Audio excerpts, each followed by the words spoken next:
गजा में लाशें लौट रही लेकिन अमन नहीं। पाकिस्तान में अफगानी परिवार बेघर तो साउथ चाइना सी में चीन ऑस्ट्रेलिया की हवा गर्म। कहीं शवों की वापसी पर सियासत, कहीं सरहदों पर साजिश। दुनिया बदल रही है लेकिन सवाल वही है, इंसानियत कहाँ है। आदाब, नमस्कार। आज है 22 अक्टूबर 2025 में अनीस अंसार और आप देख रहे हैं ग्लोबल आवाज, जहां मिलती है देश विदेश की बड़ी खबरें, कम समय में ज्यादा जानकारी।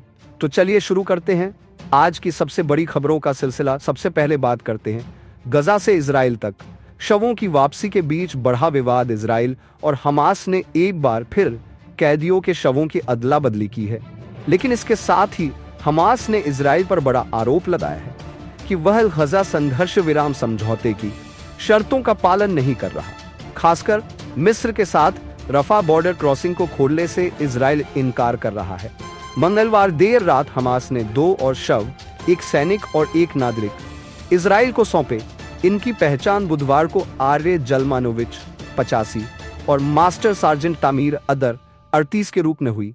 जलमानोविच गजा में नवंबर 2023 में कैद के दौरान मारे गए थे, जबकि अदर की मौत 7 अक्टूबर 2023 को दक्षिणी इजराइल में हमले के दौरान हुई थी। हमास अब तक कुल 15 इजरायली शव लौटा चुका है, जबकि अनुमान है कि करीब 13 शव और बचे हैं।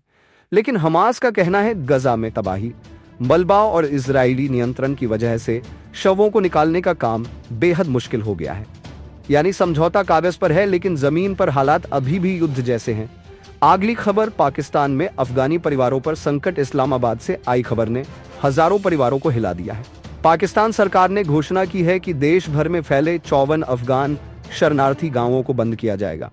यह वही गांव हैं जहां 1979 में सोवियत आक्रमण के बाद लाखों अफगानी पनाह लेने आए थे। कोहाट के एक ऐसे ही गांव में रहने वाले अल्लाह मीर, जो अब 45 साल के हैं, कहते हैं, हम यहीं पैदा हुए, यहीं बड़े हुए और यहीं अपने परिजनों को दफनाया। अब कैसे लौट जाएं उस जगह जहां कभी रहे ही नहीं। पाकिस्तान पिछले 2 साल से अफगान शरणार्थियों को गैर कानूनी विदेशी कहकर निकालने की मुहिम चला रहा है। इस दौरान पाकिस्तान और अफगानिस्तान के बीच तनाव भी बढ़ता गया। कुछ दिन पहले ही दोनों देशों की सेनाओं में सीमा पर झड़पें हुई और हालात इतने बिगड़े कि दोहा, कतर में बातचीत करनी पड़ी। अब 25 अक्टूबर को इस्तांबुल में अगला दौर तय हुआ है, यानी अफगान परिवारों का भविष्य अब कूटनीति की डोर पर टंगा है। अगली खबर, चीन और ऑस्ट्रेलिया का आसमानी टकराव। दक्षिण चीन सागर के ऊपर एक बार फिर टकराव, लेकिन इस बार चीन ने ऑस्ट्रेलिया पर ही आरोप ठोक दिया है।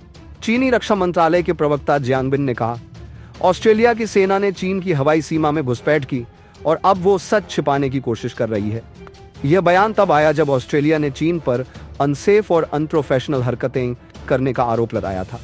ऑस्ट्रेलिया का दावा था कि चीन के एक फाइटर जेट ने उसके सर्विलांस विमान के बेहद पास फ्लेयर छोड़े, जो जानलेवा साबित हो सकते थे। चीन का कहना है यह घटना उसके शीशा आइलैंड्स यानी परसेल आइलैंड्स के ऊपर हुई, जो चीन अपना इलाका मानता है। लेकिन ऑस्ट्रेलिया का कहना है, हम दशकों से अंतर्राष्ट्रीय कानून के तहत पेट्रोलिंग करते हैं, यानी साउथ चाइना सी में अब सिर्फ लहरें नहीं बल्कि 2 देशों के बीच ठंडी जंग की लपटें भी उठ रही हैं। अगर आपको हमारा काम अच्छा लगा हो तो चैनल को सब्सक्राइब करें और बेल आइकन दबाना ना भूलें, ताकि हर सच्ची खबर सबसे पहले आप तक पहुंचे। खुश रहिए, अपना ख्याल रखिए। अलविदा।